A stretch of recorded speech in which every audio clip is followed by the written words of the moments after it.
Alors, qu'est-ce que je disais pour le mal? Je disais, le mal, il est indispensable au bien, parce que sans le mal, le bien ne peut pas exister. C'est comme une base, comme un soutien, comme quelque chose qui l'aide. Oh, c'est pas possible, ça contribue à toute la religion catholique, chrétienne. Si ça contribue ou non, je m'en fous. Moi, ce que je veux, c'est la vérité. Que les gens peuvent se tromper, ils veulent se tromper, c'est leur affaire. Mais moi, je veux connaître la vérité.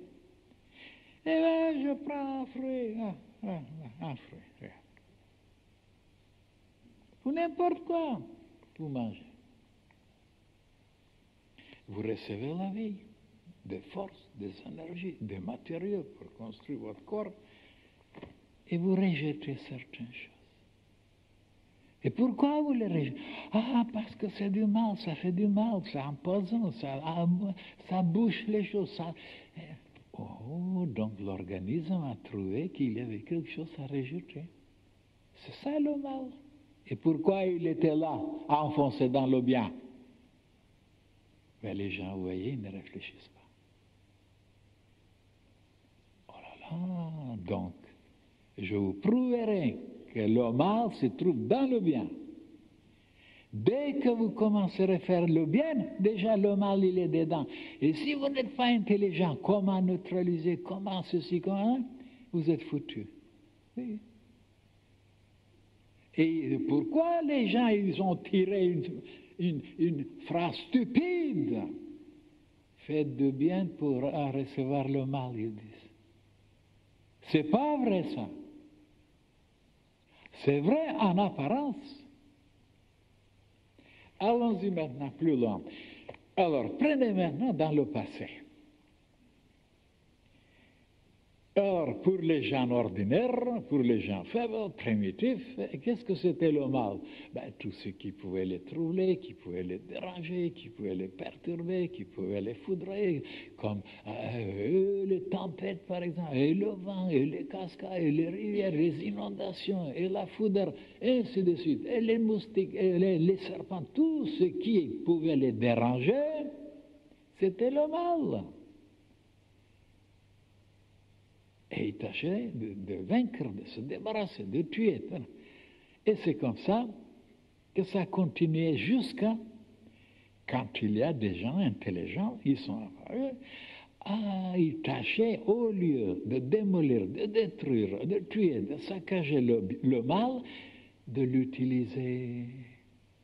Parce qu'on ne pouvait pas se débarrasser ni des moustiques, ni des cobras, ni des ci, ni de la pluie, ni de la foudre, ni des tempêtes, ni des inondations, ni des tremblements de terre. Comment les utiliser? Et voilà comment le mal commence à servir les humains. Ils l'utilisent maintenant. Et même ils font l'électricité, tout, pour éclairer, pour chauffer, pour faire marcher leurs usines. Après, je disais, voilà, le serpent, il a un venin. Si vous êtes piqué, mordu, vous êtes mort, c'est fini. Et comment ça se fait qu'il y a certains animaux, dites-moi, quel est cet animal? Hérisson, vous dites. Comme un hérisson. Mais il résiste contre ce venin. Alors, et qu'est-ce que c'est le mal? Le mal, c'est quelque chose, disons une matière, ou une force, une intelligence, quelque chose qui est tellement fort, tellement condensé, tellement puissant que l'être humain ne peut pas le digérer, ne peut pas le supporter, ne peut pas utiliser, alors il est mort. Il est empoisonné, il est écrasé. Mais supposez maintenant que l'homme devient fort, puissant, intelligent, il y a des méthodes, des moyens, même intérieurement, pour neutraliser, pour utiliser, comme le hérisson, il résistera, alors le mal ne sera plus de mal.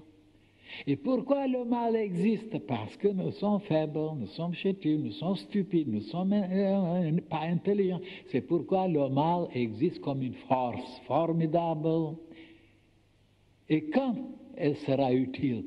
Quand les humains deviendront très forts, très intelligents, et l'utiliseront. Et le mal sera à ce moment-là, oh là là, la plus grande possibilité, le plus grand moyen, le plus grand, pour faire des choses formidables, unies avec le mal. Parce que c'est dans le mal qu'il y a les plus grandes puissances qui sont cachées, qui sont entrées. Et pour le moment, c'est du mal parce que nous ne pouvons pas encore résister, les combattre, les supporter. Ils sont vulnérables, ils sont empoisonnés. Voilà comment il faut penser, mes chers frères et sœurs. Oui. Pour beaucoup de personnes, et le mal, c'est vraiment parce qu'ils sont faibles, ils sont chétifs, ils sont vulnérables, ils succombent. Et pour d'autres, ça les renforce. Ça les renforce, ça les rend plus intelligents, plus sages, plus raisonnables, plus perspicaces, plus attentifs, plus prudents. Oh là là, alors personne ne vous a expliqué de cette façon-là. Donc le mal, oui, existe, mais pour nous, est-ce que le mal existe pour l'intelligence cosmique, pour le Seigneur, pour le monde divin? Eh bien, personne ne se posait des questions pareilles. Pour les créatures faibles, oui, le mal existe. Mais il y a certains insectes, ils ne peuvent pas résister là où d'autres peuvent résister et vivre. Donc, le mal pour certains existe et pour d'autres, ça n'existe pas. Ça dépend donc de la qualité, du degré d'évolution, de la force et de la puissance de la créature. Il faut penser comme ça. Le mal n'existe pas en réalité pour le monde divin, pour le Seigneur. C'est pour nous, pour les faibles, oui, mais pour le bon Dieu, ça n'est pas. Et qu'est-ce que c'est alors le mal? Ah, oh là là, quelque chose d'indispensable. Sans lui, il n'y a pas de bien. Le bien n'existe pas sans le mal. Ce sont deux pôles dans un aimant. Regardez. Un aimant est toujours polarisé. Hein? Et l'univers est polarisé aussi. Tout est polarisé. Nous aussi, les plantes, les cristaux. Hein? Donc, les gens n'ont pas compris pourquoi tout est polarisé. Le positif, le négatif, le bien et le mal, le masculin, le féminin, le réceptif, l'émissif. Dites comme vous voulez, c'est toujours polarité. Ah. Alors, qu'est-ce que c'est maintenant le bien et le mal? Deux forces opposées. Et je vous ai montré que ni les anatomistes, ni les physiologues ont découvert, ont compris pourquoi il y a une circulation veineuse et une circulation artérielle. Il étudie, il raconte, il écrit. Quel est le sens? Pourquoi il y a deux sortes de circulation? Hein? Et moi, j'arrivons et je vois l'intelligence cosmique, la sagesse partout. Et bien voilà le bien, le côté artériel pour aller nourrir, pour mortifier, le sang qui est rouge, qui est rose, qui est magnifique. La vie.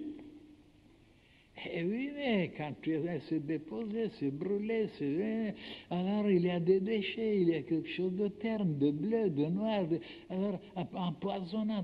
Eh bien oui, mais ça doit retourner maintenant pour être purifié dans les poumons et après dans le cœur, pour être de nouveau projeté. Et voilà, une circulation donc. Ah, il y a une circulation donc. Va et vient, va et vient. Oh, voilà, ça explique tout. Donc, le bien et le mal sont là. Pourquoi ils sont là? pour aider que la vie continue. Donc, ils sont deux serviteurs de la vie. Ça n'a jamais été expliqué. Deux serviteurs.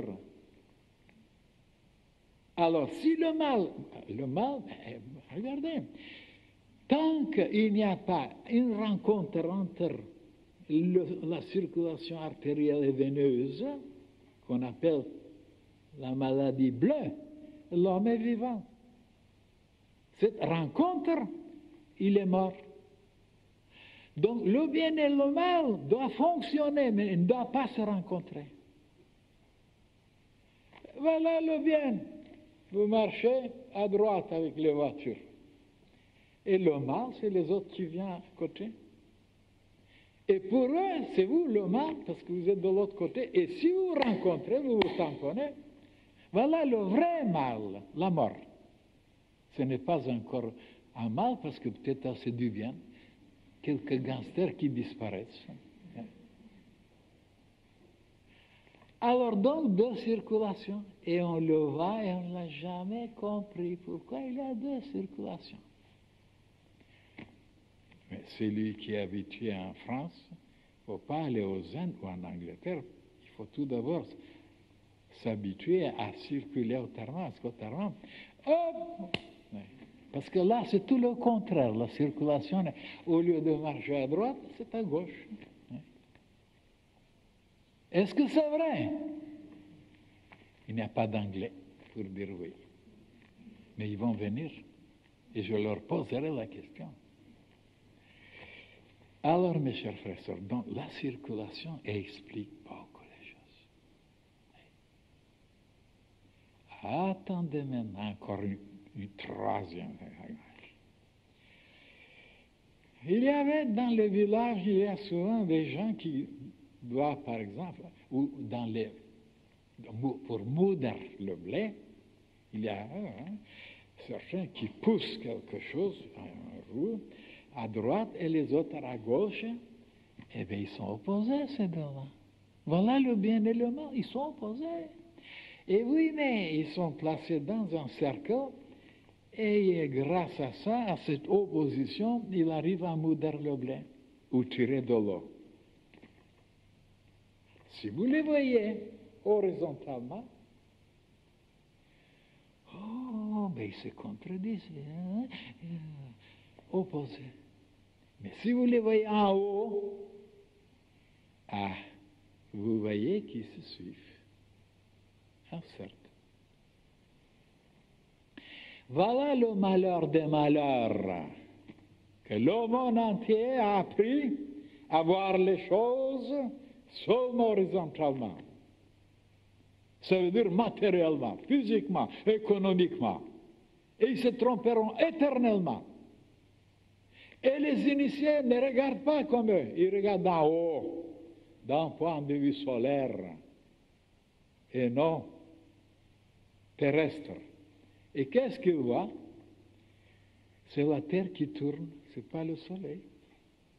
Tandis que maintenant, tous pensent que c'est le Soleil qui tourne. Symboliquement parlant, parce qu'ils sont instruits maintenant dans les écoles, que c'est la Terre qui tourne. Alors, de changer le point de vue, c'est la chose la plus importante pour moi. J'ai payé des années, des souffrances, pour trouver ce point. Un point, c'est tout. Oui. Un point. J'ai seulement gagné un point. Mais ce point-là me permet de voir beaucoup de choses, de comprendre beaucoup de choses. Un point. Et personne ne cherche ce point-là. Oui. De l'argent, des maisons, des situations. Un petit peu. Je ne sais pas où il est. Mais alors. Vous vous souvenez quand je vous disais un jour, comment ils sont les humains maintenant et comment moi je suis? Les humains sont des professeurs, c'est des savants, c'est des érudits. Le père qui est déjà Il y a 3 facultés, il écrit, il est là, au chuchol, voilà, et son enfant qui est 12 ans, il est monté sur un arbre. Et il dit à son père, papa, je vois que ma tante qui arrive avec mon oncle. Et le père qui pose des questions, et qu'est-ce qu'il apporte? Ah, il apporte ceci. Et il pose des questions, il ne voit rien. Et l'enfant qui est 12 ans, il n'a ni faculté, ni il voit. Et moi, c'est ça là, 12 ans. Je suis sur un point et je vois beaucoup de choses. Et tous les savants ne voient pas. D'ailleurs, je vous montrerai maintenant qui ne voit pas. Maintenant, ça c'est des préliminaires. Oui? Je vous prépare un peu. Prenons maintenant n'importe quoi. Ah, conclusion. Donc, le bien et le mal, ce sont 2 forces, 2 puissances nécessaires pour la vie. Comme tout est nécessaire, indispensable, même les souffrances, même les chagrins, même les tristesses, même les peines, sont nécessaires pour la vie, pour que la vie se perfectionne, que la vie s'épanouisse, ainsi de suite, ainsi de suite. La vie. Donc le bien et le mal sont 2 serviteurs. Au-dessus de bien et au-dessus de mal, il y a encore quelque chose, mes chers frères, qu'on ne vous a jamais révélé. Au-dessus de bien, il y a quelque chose de plus grand au-dessus de mal qui dirige les 2 côtés. Comme je vous disais, il y a une loge noire, il y a une loge blanche, et bien il y a une 3e loge qu'on n'a jamais parlé là qui dirige les 2.